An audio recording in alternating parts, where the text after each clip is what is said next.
I started doing this panel as a fan.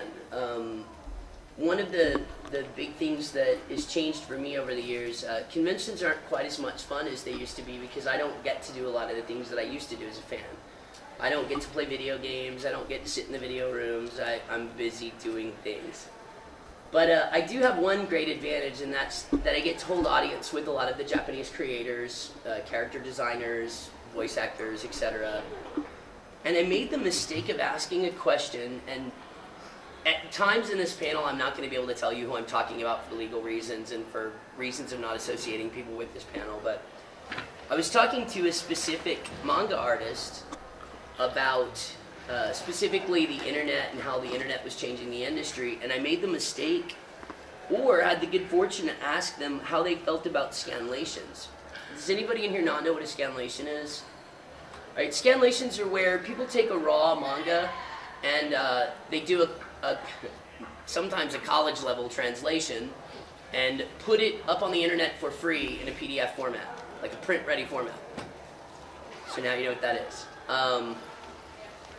I'm trying to find the right color shirt.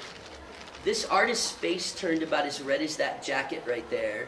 Oh my. And he started to raise his voice, and he actually looked like he was going to cry while we were talking. And Tiffany Grants is here, and Taliesin Jaffe. We'll be right back. Everybody's on We're all that over here. side. Everybody's on the fun side. There's the rowdy side of the room over there. Y'all are gonna go make the letter poo? I stole that from Michael. Michael was the first person that ever said the letter poo. We said it on camera too, dude. But it's the only time since I've been doing this that I wished I spoke Japanese. There was a giant language barrier, and I couldn't understand what he was saying fast enough for him to relay the message he wanted to me. And I started asking a lot of really uncomfortable questions when I would be around our Japanese guests.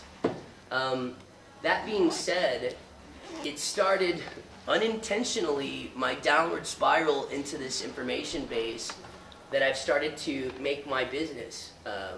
And that's how all of this is now affecting our industry and how it's affecting the industry in Japan.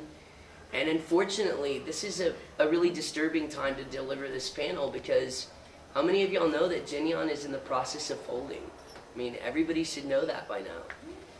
It started with an announcement that, ADV was going to do marketing and sales, and then suddenly there was no ADV deal, and now we really don't know anything about the future of Geneon. And before anybody asks specific questions, I don't work for Geneon. I can't answer anything about that legally.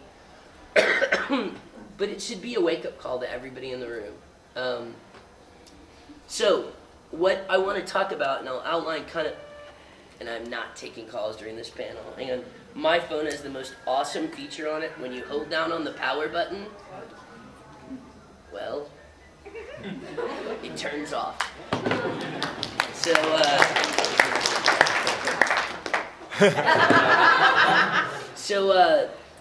So what I want to talk about, specifically we'll talk about downloads and BitTorrent and fan subbing and why you might think it's a good idea, why you might not think it's a good idea, how YouTube and streaming video fits into that.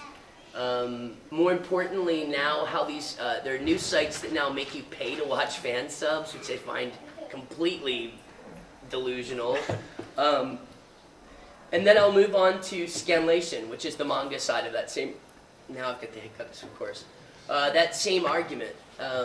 Finally, before anybody thinks this is all about, I've heard so many funny things about why I supposedly do that. Oh, he's a voice actor, he just doesn't want to lose his job. If I lost my job as a voice actor, my wallet would thank you. It means I could go back to having a regular job and insurance and all of that. But the very last part of this panel, as a fan, is to talk about what the industry has not given us as fans yet, and what we're starting to see. Fans have started demanding things, and companies have started to turn over and give those things away. So, before I start taking stuff from the audience and whatnot, first of all, I am not the download police. I do not work for ADV Police Incorporated, and if you do download, or if you steal, or if you have hookers coming to your room. I'm not taking notes and I'm not calling the police. So if I ask you a question and you really do download, don't be afraid to raise your hand up. I'm not going to throw anything. My coffee's only lukewarm at this point, so I have nothing dangerous up here. So let me get a show of hands. First of all, those of you that download anime in the room, just out of curiosity. A good, probably quarter of the room. Okay, awesome. Thank you for your honesty. Of those people, how many are downloading fansubs?